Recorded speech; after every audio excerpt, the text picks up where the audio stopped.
Hello everyone, in this video we will learn how to use data validation in Excel with color.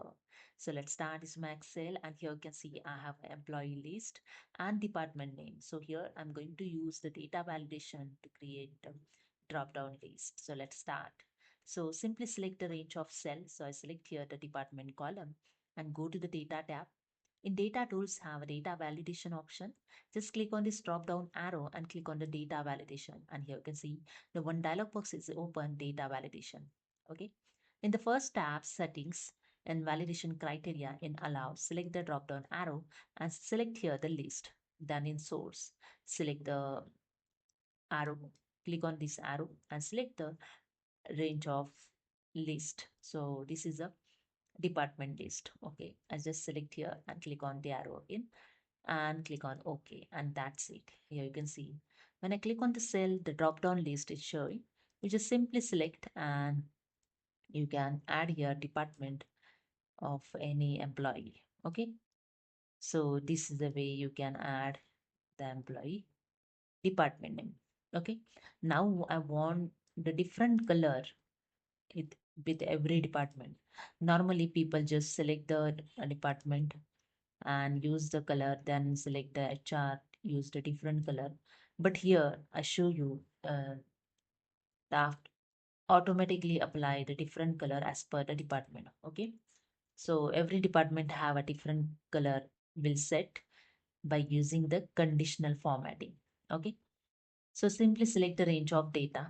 Okay, and go to the home tab. In styles group, click on the conditional formatting option. Click on the first option, highlight cells rules and select the equal to. Now just enter the HR. Okay, and you can see HR is selected as mentioned here, color showing light rail fill with a dark red text. Okay, just click on OK. If you want to change color, you can select drop down arrow and select your different color. Now you can see the yellow fill is showing and click on OK, and that's it. Now when in finance, I click on this drop down arrow and select the HR, see the yellow color.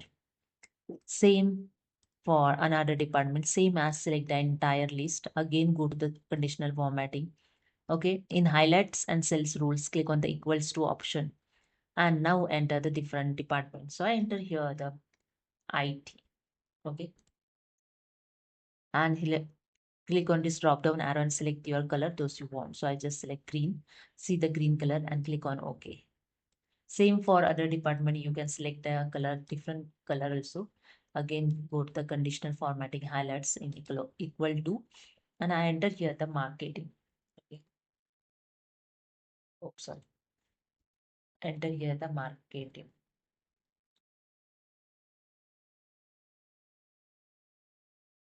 Okay.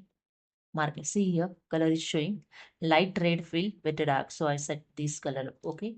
And after that, I again I select the other two department also, highlights equal to. Okay, finance. I select here the light rail fill. Click on OK. Okay, for cell. Every time just select the entire column. Okay. And same as I select here the cells. Select here the custom formatting. Okay. Okay, done. Now I just select this marketing and click on this drop down arrow and select here the IT. See the color. Click on this and select here the finance. So this is a way you can use the conditional formatting with color in Excel. So hope you understood. If you like this video, please subscribe. Thank you so much.